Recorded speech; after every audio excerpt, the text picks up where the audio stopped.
affected what you do nowadays? And the second one being, how do you select your content? Well, childhood, if you want to get psychological,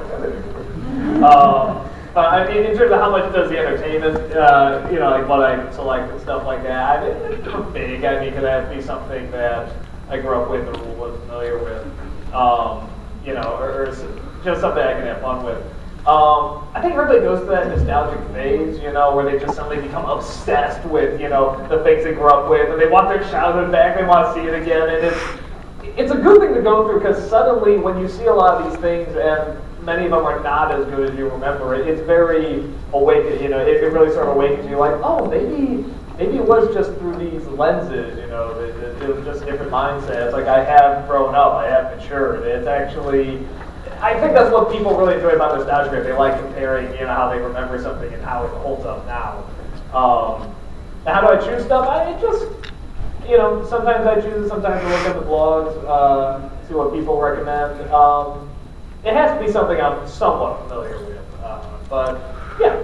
How about you? Would you say the childhood really plays a big role? Absolutely. When I was like 11 years old, I used to like set my video camera up in front of the TV, and I would sit with my friends and we'd dub over episodes of Babylon 5. We'd never seen it before. We put it on when it was on TV and we would talk over it. And I used to watch the hell out of that when I was like on my own and like my friends weren't around, and I'd be like, this is hilarious. I remember having so much fun doing this. Why can't I keep doing this on my own? And I was like, maybe I'll just set up the camera from the TV, just dub over what was on, so that sometimes like the news was on, or I would dub over the headlines and stuff. And so eventually it got to the point where I was like, I want to keep doing this, but not necessarily like have to, you know, carry a camera around wherever I'm going. I got the footage from my DVDs of Yu-Gi-Oh! And I just talked over it. The first episode of Yu-Gi-Oh! Abridged is pretty much me rolling out of bed and sounding like, Yu-Gi-Oh! Is filled for large studios. That's how it sounded back then. But it definitely affected me in the sense that I wanted to recapture that. What was the second question? Like, how do you pick content and stuff like that? I don't think that really applies to me. No. But you have. Yeah. You, sir. Does the microphone work now or not? Maybe. Aha! Thank you, Doug. I've had my hand up for like 10 minutes. Take the mic away from him. I knew that was going to happen as soon as I said that. Yeah. Is it okay if I ask something that isn't really related to how you guys became famous on the internet or any of that? Yes! Okay. Martin, Yes. I heard you actually got into playing Yu-Gi-Oh! Finally, so what do you run? Oh gosh. I mean, by playing Yu-Gi-Oh! I play like 3 games with my friend's deck. No, because I was gonna like give you a couple of cards or something as a late birthday present. Oh, that's really sweet. You can do that. I can't promise to actually actively use them in my various card gaming, you know. That's why I wanted to know what you ran. So. What do I run? Anything cute. Do you have anything cute? Yeah, but you're not getting the rescue rabbit. Oh. I'll come up with something else. That's $100 card. I'm not just giving it away to someone. It's not just someone. You're giving it away to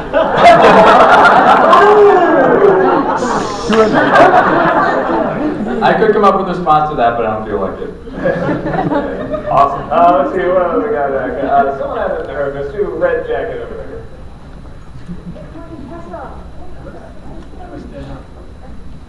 All right, so my question really is just focusing on, and this is pertaining more towards the Abridged series and things like that, but when you're watching something or you're trying to figure out, like, what do you like focus in on, zoom in on as something funny that just catches you? Like, how do you like pick that and then just expand that idea? Because you see it a lot in the Abridged series where it's like, okay, there was this one part of that episode and that was hilarious. I'm going to make it more hilarious. Right.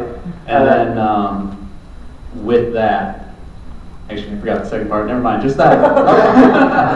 Well, in order to like make anything funny, sometimes the best way to do it is exaggerate it to the point where it's just ridiculous. Like, for example, I find the best characters that work in the Abridged series are the ones that are almost as true to themselves as they could possibly be. They're just very self-aware of it. Like Kaiba is probably the funniest character in my opinion, but he's just exactly like he is in the actual show. He just knows about it. He refers to it a lot. Hence the scribbles, I have money, because that's, I mean, some people say that's almost like a canon phrase now for him. Like I've seen people running like cannibal websites who actually use that as their personal motto, and I'm like, he never said that. Sorry? It's on TV tropes. Really? Oh yeah, my and God. also, screw the money, I have the rules. But as far as like tackling the entire episode and making everything funny, what I do is usually I just take the entire plot of like, it's not always just one episode, sometimes it goes on for 6, but I take all the important bullet points and I list them, like usually it'll be like 8 or 9 bullet points of like, Yugi meets somebody, they challenge each other to a card game, something happens in the middle, he wins the card game. And that's the bullet point version of a lot of episodes. But usually there's sorry? Except for the one where he loses. The one where he loses, yes. But yes, but ultimately the best way to do it, in my opinion, is to almost ad-lib what the characters would say in those situations. It's like look at those little bullet points and be like, what would Kaiba say if he beat Yugi?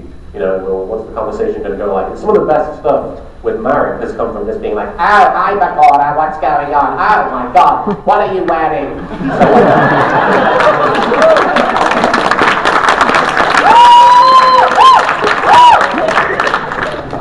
Okay. Some of the best stuff has come from just random ad-libbing based on what the stuff says on the script that I write. But exaggeration is the best way. Okay, young lady. You'd mentioned. Oh my God!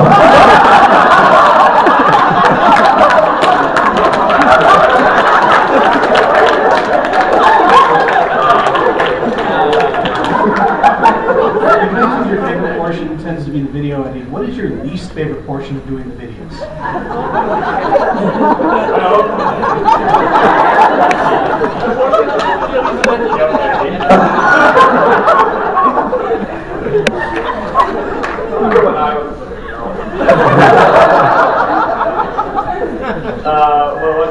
I've already said for me it's the film live, the actual film. What about you? Least favorite part is usually recording the audio because I hate the sound of my own voice. I really like it's so boring and like when you listen when you listen to the same line recorded like 100 times. I mean it's one thing if you have like a bunch of people working on one project like Team 4-Star, but when you recorded every line yourself, it kind of gets to the point of madness, you know. It's ludicrous. It's like all work and no play makes Jack a dull boy, repeated over and over again. It's insane. But I mean, I just kind of muscle through it. I mean, I try and find the best takes, and sometimes I even listen to what I recorded and think that would sound better if I did it this way, and I try and improve on it. But it's really tedious in a bad way. Awesome. Yes, sir, the blue shirt. What of your work? Wait for the microphone. What of your work are you most proud of? What was the question? What of our work are we most proud of? Yes. Actually, I can answer that very easily. When you know, before, like maybe a few years ago, I'd probably say something like, oh, the Mulan Rouge review or something like that, you know, it's definitely my favorite review or stuff like that. But of all the work I've done, I find that I really enjoy any message or email I get when somebody says that they've gone through a depression or family members died or someone committed suicide. I mean, just something really, you know, really heartbreaking has happened to them. They said that your video is actually pulled through, you know, that actually just constantly relying on you every week. Yeah, doing something as stupid as what I'm doing, but I mean, for some people, it's like that's get choked up. No, that like carries them through, like you know, through some really tough times. And anytime, and for me, that's an accomplishment. That's something that just makes me feel unbelievable. It just feels like the world every time. Yeah, similar to what Doug says. Do you guys know Lani Pator from Team 4-Star, the voice of Vegeta and a bunch of people? The guy who plays Christian Bat, yeah. Right, pretty much. He actually told me, he told the story several times because it means a lot to him. He told me that before any of the abridging stuff that he did, he played football and he almost broke his back while playing one time. And he was in the hospital and they basically told him, we don't know if you're even going to be able to walk again after this. And he was just in a hospital bed for like a week or so.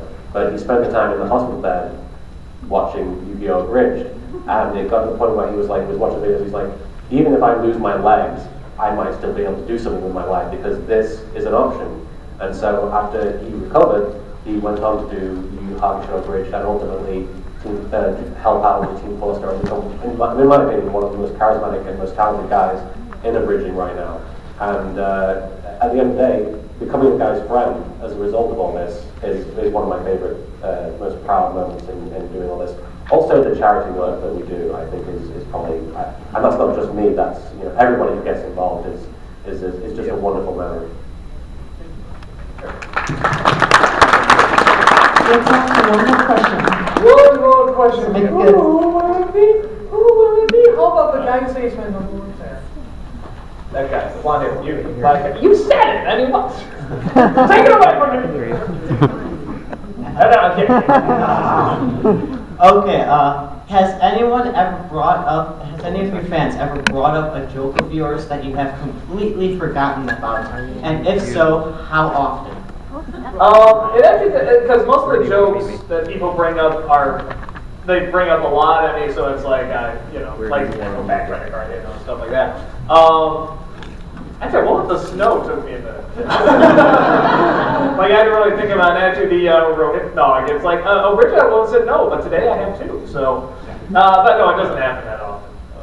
It happens a lot with me. People expect me to remember entire scenes and recite them with them, and I'm like, I don't know how this goes. And they're like, but you wrote it. You don't know it off by heart. And I'm like, I kind of put these things out of my memory once the video's online. But I remember all things like Screw the Rules and all that stuff. But I mean, recently there's a series I started called Marek Plays Bloodlines, where Marek actually plays a game called Vampire the Masquerade Bloodlines, and people come up to me and they're like, oh, that line from, they say the line, I'm like, what's that from? I know that. It's funny. But that's been an obscure little gem. Like that. All right, guys, we have to wrap up here. If you didn't get a question for us, we have other panels. And on top of that, we are going to do we have something else. Hi. Hello. All right. Starting at 1:30, we have autographs. Yes. Yes? Yeah. All right. We're going to come on up on this side, and we're going to start with these two because they were actually waiting for the autographs, and they waited outside not for your Q&A. So I wanted them to come in and Why does it come in with Q&A? Go. So yeah. So anyone can line up.